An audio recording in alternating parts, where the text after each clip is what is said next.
राजपाल बनाम मान सरकार विचाले हुण सीएम दी चिट्ठी नूं लैके विवाद शुरू हो गया है। चिट्ठी नूं लैके राजपाल दा बयान आया है कि मैनूं सिर्फ अंग्रेजी दी चिट्ठी मिली है। दो चिट्ठियां सीएम दे वल्लों लिखियां गईयां, एक पंजाबी दी चिट्ठी जिस दे विच राजपाल ते तिखे निशाने साधे गए ने मुख्यमंत्री दे वल्लों, ते एक चिट्ठी अंग्रेजी दी। राजपाल दा कहना है कि उन्हां नूं सिर्फ अंग्रेजी चिट्ठी मिली है जो काफी नरम अंदाज दे विच लिखी गई है। चिट्ठी नूं लैके राजपाल दा बयान आया है कि उन्हां नूं सिर्फ अंग्रेजी वाली चिट्ठी मिली है। सीएम दे वल्लों सोशल मीडिया ते पंजाबी वाली चिट्ठी सांझी कीती गई है। दोहां चिट्ठियां दी भाषा च बहुत ज्यादा फर्क है। पंजाबी चिट्ठी दे विच सीएम ने राजपाल ते तिखे निशाने साधे ने, जबकि अंग्रेजी चिट्ठी नरम अंदाज दे विच लिखी गई है। बहुत सारियां चीज़ां, बहुत सारे तिखे निशाने जिहड़े पंजाबी चिट्ठी च साधे गए ने, उन्हां दा अंग्रेजी चिट्ठी दे विच कोई जिक्र नहीं। अंग्रेजी चिट्ठी बहुत ही नरम अंदाज च लिखी गई है ते गवर्नर दा कहना है कि उन्हां नूं सिर्फ अंग्रेजी चिट्ठी मिली है। गवर्नर ने सवाल भी कीता है कि सही चिट्ठी दोवां चों किहड़ी है।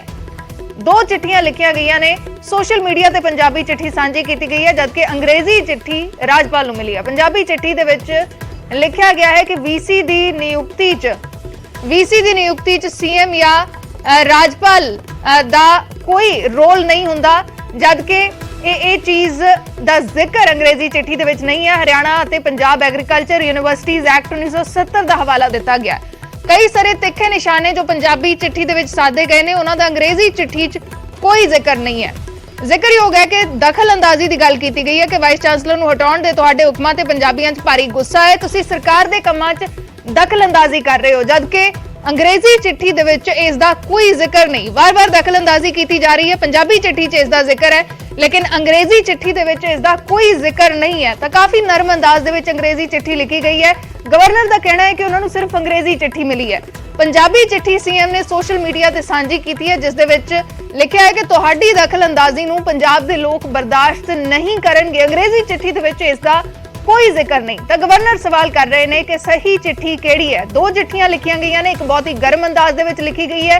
गवर्नर ते तिखे निशाने साधे गए ने। मुख्यमंत्री ने इस चिट्ठी दे विच लिखिया है कि तुसीं सरकार दे कमां च वार-वार दखल अंदाजी कर रहे हो। पंजाब दे लोक इस दखल अंदाजी नूं बर्दाश्त नहीं करनगे। पंजाब दे लोक तुहाडी दखल अंदाजी तो बहुत दुखी ने, लेकिन अंग्रेजी चिट्ठी दे विच इस दा कोई जिक्र नहीं। इस दखल अंदाजी दा पंजाब दे लोकां दे दुखी होण दा कोई जिक्र नहीं है अंग्रेजी चिट्ठी दे विच।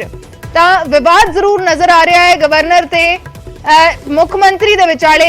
लुधियाना दे विच पंजाब एग्रीकल्चर यूनिवर्सिटी है, उस यूनिवर्सिटी दे वाइस चांसलर नूं हटाउण दे निर्देश गवर्नर ने दिते, लेकिन हुण विवाद नजर आ रहा है। दो चिट्ठियां लिखियां गईयां ने, दो चिट्ठियां दे विचों राजपाल कह रहे हैं कि उन्हां नूं सिर्फ इक्को चिट्ठी मिली है, जिस दे विच काफी नरम गल्लां लिखियां गईयां ने। दखल अंदाजी का जिक्र नहीं जो पंजाबी चिट्ठी च लिखा गया है।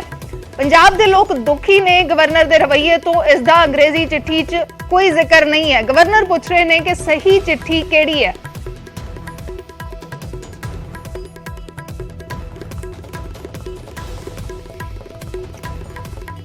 तो पंकज कपाही साडे सहयोगी जुड़े ने।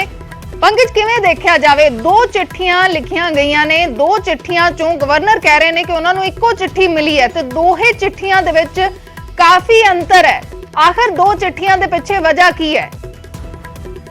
देखो, क्योंकि सब तो पहला जिहड़ी मुख्यमंत्री वालों ट्वीट किया गया वो पंजाबी चिट्ठी दे विच जिहड़ा ट्वीट किया गया और दस्सिया कि राजपाल नूं जवाब जिहड़ा वा उन्हां दे वल्लों भेज दिता गया। एक तां वीसी ਜਿਹੜੇ ਨੇ ਉਹ ਉਹੀ ਰਹਿਣਗੇ ਔਰ ਇਸ ਦੇ ਪਿੱਛੇ ਐਕਟ 1970 ਪੀਏਯੂ ਦਾ ਹਵਾਲਾ ਜਿਹੜਾ ਉਹ ਦਿੱਤਾ ਗਿਆ ਔਰ ਨਾਲ ਹੀ ਨਾਲ ਇਹ ਵੀ ਪੰਜਾਬੀ ਚਿੱਠੀ ਦੇ ਵਿੱਚ ਲਿਖਿਆ ਗਿਆ ਕਿ ਰਾਜਪਾਲ ਇੱਕ ਚੰਗੇ ਇਨਸਾਨ ਨੇ, ਮੈਂ ਉਹਨਾਂ ਨੂੰ ਕਈ ਵਾਰ ਮਿਲਿਆ ਹਾਂ, ਲੇਕਿਨ ਰਾਜਪਾਲ ਦੇ ਇਹਨਾਂ ਬਿਆਨਾਂ ਦੇ ਪਿੱਛੇ ਕੌਣ ਹੈ, ਕਿਸ ਦੀ ਵਜ੍ਹਾ ਕਰਕੇ ਗੈਰ ਸੰਵਿਧਾਨਿਕ ਕੰਮ ਜਿਹੜੇ ਨੇ ਉਹ ਰਾਜਪਾਲ ਕਰ ਰਹੇ ਨੇ। ਔਰ ਇਹ ਵੀ ਕਹਿ ਦਿੱਤਾ ਹੈ ਕਿ ਪੰਜਾਬ ਦੇ ਲੋਕ ਇਹ ਬਰਦਾਸ਼ਤ ਨਹੀਂ ਕਰਨਗੇ ਕਿ ਉਹਨਾਂ ਪੰਜਾਬ ਦੇ ਲੋਕਾਂ ਦੁਆਰਾ ਚੁਣੀ ਗਈ ਸਰਕਾਰ ਨੂੰ ਇਸ ਤਰੀਕੇ ਨਾਲ ਕੀਤਾ ਜਾਵੇ।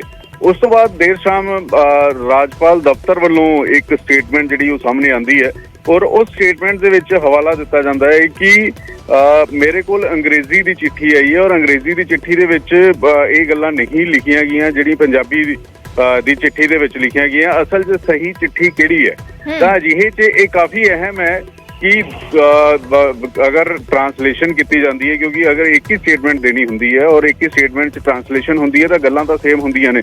तां वख-वख चिट्ठी दी वजह की है, या फिर असीं ये भी देख रहे हैं कि राजपाल वर्सेस मुख्यमंत्री ये पहला मामला नहीं है ਇਸ ਤੋਂ ਪਹਿਲਾਂ ਵੀ ਜਦੋਂ ਬਾਬਾ ਫਰੀਦ ਯੂਨੀਵਰਸਿਟੀ ਦੇ ਵਾਈਸ ਚਾਂਸਲਰ ਲਗਾਣੇ ਸੀਗੇ, ਉਸ ਵੇਲੇ ਵੀ ਰਾਜਪਾਲ ਵੱਲੋਂ ਜਿਹੜਾ ਵੈ ਉਹ ਹਵਾਲਾ ਦਿੱਤਾ ਗਿਆ ਕਿ ਸਿੱਧੇ ਤੌਰ ਤੇ ਨਹੀਂ ਲਗਾਇਆ ਜਾ ਸਕਦਾ ਵਾਈਸ ਚਾਂਸਲਰ, ਬਲਕਿ ਪੈਨਲ ਭੇਜਣਾ ਹੁੰਦਾ, 3 ਨਾਮ ਭੇਜਣੇ ਹੁੰਦੇ, ਉਸ ਤੋਂ ਬਾਅਦ ਹੀ ਤੈਅ ਹੁੰਦਾ। ਉਸ ਤੋਂ ਪਹਿਲਾਂ ਅਸੀਂ ਸੈਸ਼ਨ ਦੌਰਾਨ ਦੇਖਿਆ ਸੀਗਾ, ਸੈਸ਼ਨ ਸੱਦਣ ਦੀ ਕੋਲ ਜਿਹੜੀ ਉਹ ਸਰਕਾਰ ਵੱਲੋਂ ਕੀਤੀ ਗਈ। ਉਸ ਵੇਲੇ ਵੀ ਰਾਜਪਾਲ ਨੇ ਇਸ ਗੱਲ ਦਾ ਤਰਕ ਕੀਤਾ ਸੀਗਾ ਕਿ ਸੈਸ਼ਨ ਜਿਹੜਾ ਵੈ ਉਹ ਸੈਸ਼ਨ ਜਿਹੜਾ ਵੈ ਬਿਨਾਂ ਪੂਰੀ ਡਿਟੇਲ ਤੋਂ ਨਹੀਂ ਸੱਦਿਆ ਜਾ ਸਕਦਾ, ਤਾਂ ਉਸ ਵੇਲੇ ਸੈਸ਼ਨ ਨਹੀਂ ਬੁਲਾਇਆ ਗਿਆ। ਤਾਂ ਇਹ ਸਥਿਤੀ ਨਜ਼ਰ ਆ ਰਹੀ ਹੈ ਲਗਾਤਾਰ ਇੱਕ ਤੋਂ ਬਾਅਦ ਇੱਕ। ਬਿਲਕੁਲ ਸਵਾਲ ਜ਼ਰੂਰ ਪੰਕਜ ਖੜੇ ਹੁੰਦੇ ਨੇ ਕਿ 2 ਚਿੱਠੀਆਂ ਕਿਉਂ, 2 ਚਿੱਠੀਆਂ ਵੱਖੋ ਵੱਖਰੀਆਂ ਕਿਉਂ? ਕਿਉਂਕਿ ਸਵਾਲ ਇਸ ਕਰਕੇ ਵੀ ਕਿ ਇੱਕ ਚਿੱਠੀ ਹੈ ਜਿਸ ਦੇ ਵਿੱਚ ਤਿੱਖੇ ਨਿਸ਼ਾਨੇ ਰਾਜਪਾਲ ਤੇ ਸਾਧੇ ਗਏ ਨੇ ਕਿ ਤੁਹਾਡੀ ਦਖਲਅੰਦਾਜ਼ੀ ਨੂੰ ਪੰਜਾਬ ਦੇ ਲੋਕ ਬਰਦਾਸ਼ਤ ਨਹੀਂ ਕਰਨਗੇ, ਤੁਸੀਂ ਵਾਰ-ਵਾਰ ਦਖਲਅੰਦਾਜ਼ੀ ਕਰ ਰਹੇ ਹੋ, ਤੁਹਾਨੂੰ ਦਖਲਅੰਦਾਜ਼ੀ ਕਰਨ ਦੇ ਲਈ ਕੌਣ ਕਹਿ ਰਿਹਾ ਹੈ?